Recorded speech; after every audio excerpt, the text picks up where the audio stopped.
let's be real here, just me and you, right? You know you waste a lot of time, right? Like you feel like you're busy, but I know, and you know, that you kind of waste a lot of time sometimes. Look at your screen time on your phone. That'll give you a pretty good idea of about how much time that you waste. We all do it though, it's not just you, so don't worry about it. Time or lack of time is not the enemy.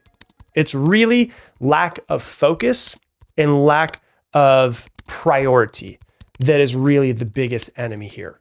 It's not time itself, it's that you're not focused and you're not prioritizing everything that's the most important. And all of that turns into you not being as productive as you want. And listen, we all want the perfect life. You're here. You're listening to this podcast episode because you want to be better. You wouldn't listen to a podcast called The Mindset Mentor unless you knew there was something inside of you that you wanted to improve because you knew if you improved, your life would improve. So that means there's a part of you that wants to improve your life. But we all get the same 24 hours in a day. That will never change. You cannot control time. You can't control how much time you get. The only thing that we can control is how productive you are in the amount of time that you're able to work. I like to think of time like a container. You can't make the container bigger, but you can be more intentional about what you put in that container itself. And so today we're going to dive into 3 different steps, 3 different things that I use in my life, I've been using for years that help me get way more done in less time. And, I'm going to teach you some stuff that's based off of psychology and neurology and studies to teach you that these things actually work in your lives so that you can have a really clear understanding of how to leverage these 3 techniques to help you get more done. Cool? Let's dive into it. Step number 1 and tip number 1, technique number 1, I guess you could call it, is something that's called the Pareto Principle. It's called the 80-20 rule. And I learned this probably 20 years ago at this point. Our brain has a limited capacity to process information. You can't just throw a million bits of information and just hope that it all goes through. And so with that, we also have very limited energy throughout the entire day. And so the question I always think about is, okay, I've got very limited energy throughout the day and I've got limited processing from my brain. So how can I make sure that in the moments when I sit down to get work done, that I'm moving the needle as much as I can, and I'm pulling the biggest levers in my life and in my business that I can? How can I bring as much brain power to what matters most? And let me tell you this, I'm just going to be fully honest with you. I make to-do lists. I have never in my entire life ever finished a to-do list. I've never finished it. But what I do is I focus on the things that are the most important. That's where the 80-20 rule really comes in. What you're doing is you're focusing on this thing that's called cognitive budgeting. Like money, your mental energy needs to be spent on what gives you the highest return, not what's easiest just to cross off of your to-do list. So taking charge of what you dedicate your time and attention to. Attention is a currency. And so where you spend it determines your life's trajectory. And so the Pareto Principle, or what's also called the 80-20 rule, says that 80% of your results in anything come from about 20% of your efforts. So 80% of your results come from about 20% of your efforts. That means 20% of your tasks on your to-do list will produce 80% of your progress. Okay, 20% of your clients will create 80% of your income. Like if you look at a business and you just look at, okay, this business has 100 clients, there's 20 of them that bring in the most revenue. So if I'm a smart business owner, I should really focus on developing the best relationship with those top 20, knowing that they're bringing me 80% of the revenue. 20% of your habits in your life shape 80% of your life. So you've got to start to think about this. If I make a to-do list with 14 things on it that have to be done today, what are the most important 20% on there? Because those most important 20% are the ones that are going to move the needle in my life the most. So instead of trying to do everything, which I know there's so many people that are planners and to-do listers that want to get everything done, and then when they don't, because it's actually impossible, they get stressed out. So instead of trying to do everything, I don't care about doing everything. I want to focus on doing the right things. That's how you get more done in less time with way less stress. What we want to do is we want to identify and concentrate on the tasks that yield the most significant results in our life, in our businesses, in our fitness, in our diet, in our relationships. By focusing on the critical 20% of tasks, we minimize the distractions in our life and we optimize our cognitive resources, which are very, very limited throughout the day. And so research in behavioral economics confirms this. And it confirms that not all effort in your life is equal. Often we confuse being busy with being productive. And that's, when you look at it, when you think that you're busy versus being productive, it's like when you finish a day, you worked your ass off all day long. And at the end of the day, you lay down on your couch, you're like, oh, God, I still don't feel like I did anything. Lots of times it's because you're focusing on just crossing things off your to-do list and being busy versus being productive. When in reality, what we're doing in those cases is we're usually avoiding the deep work that really moves the needle in our life. And so how do you use the 80-20 rule to enhance your productivity? You make your to-do list, and in your to-do list, you identify the high impact tasks. Those are often the ones that we avoid. We procrastinate, we feel resistance towards, right? We usually don't do them because they demand more from us. They usually demand more brain power, more effort, more focus, but they usually bring the biggest ROI. And so the first step to implementing the 80-20 rule is to determine which of these tasks contribute the most significant amount to our goals, the ones that align with our long-term success. You create a list of all of the tasks, and then what you do is you circle the ones that are the most urgent and important to achieving your goals. And what I recommend is you ask yourself this question: if I could do only one thing today that would create the most impact in my life, what would it be? That's usually part of your 20%. And so what I do every single day, I've said this for years, is I will make my to-do list. I take an index card, a 3x5 card. I write number 1, the most important thing that needs to be done today. I write number 2, and I write number 3. I rank my 3 most important things. I throw my to-do list off to the side, and I don't look at it usually ever again the rest of the day. And I put that index card in my back pocket, and I just focus on taking action on number 1. If I just get the number 1 thing done every single day, usually over the course of a year, that's a very productive year. That's the first thing.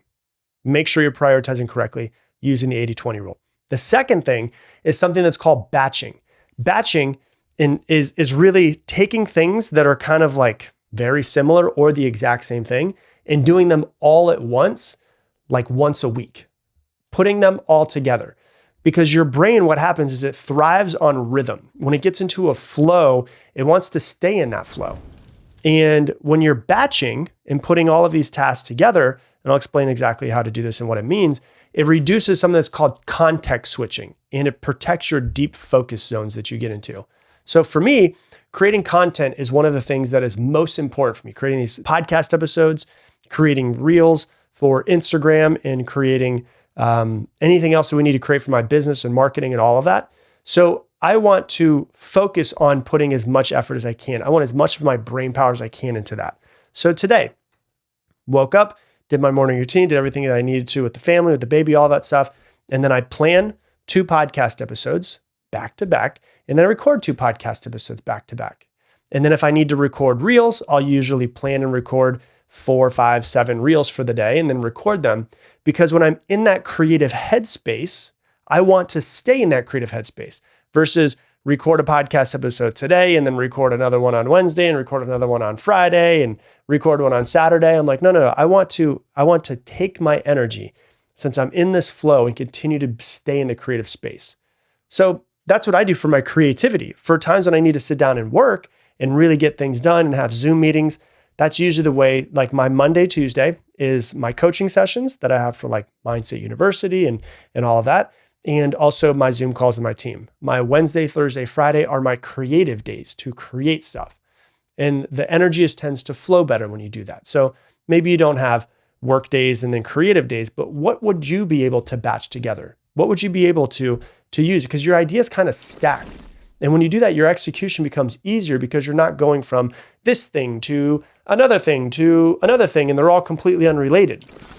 So I recommend you figure out what you can batch together.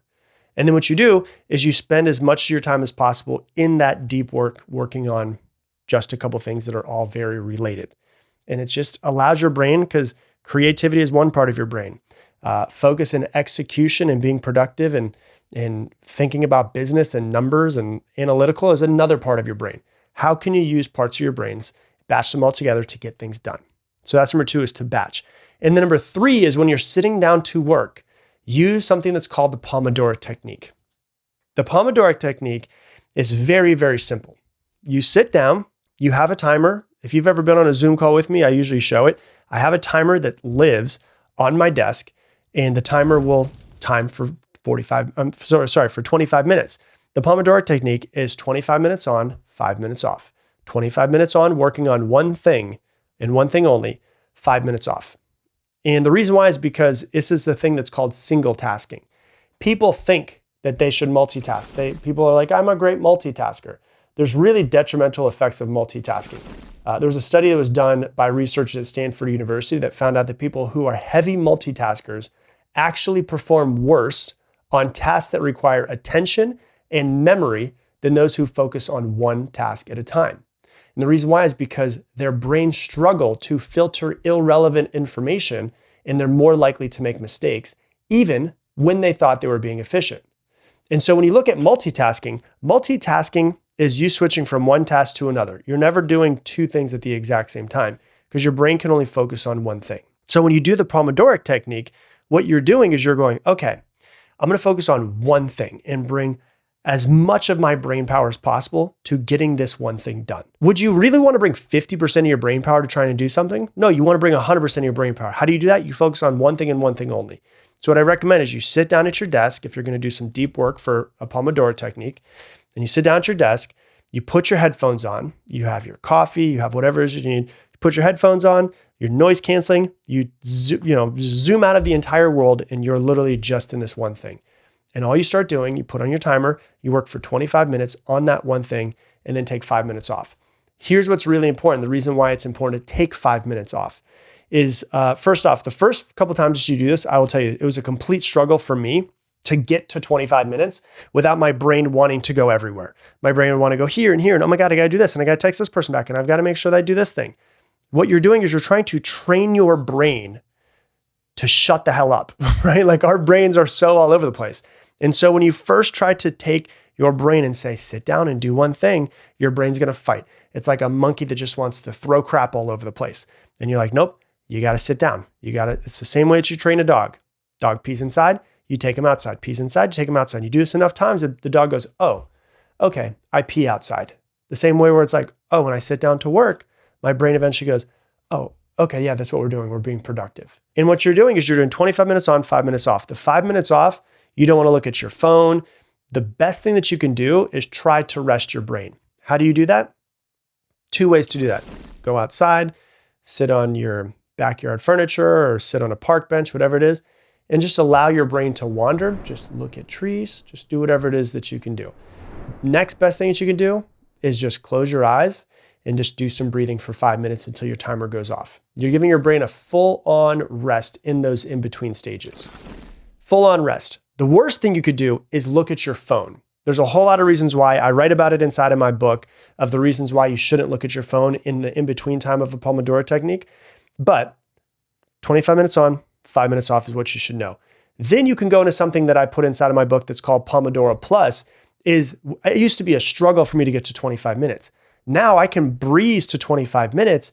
And so what I started doing is I went from 25 minutes on to 30 minutes on, to 35 minutes on, to 40 minutes on, to 45 minutes on. So now my Pomodoro Techniques is 45 minutes on, 10 minutes off, which is crazy because it shows you that focus is a skill set, something that you can build over time.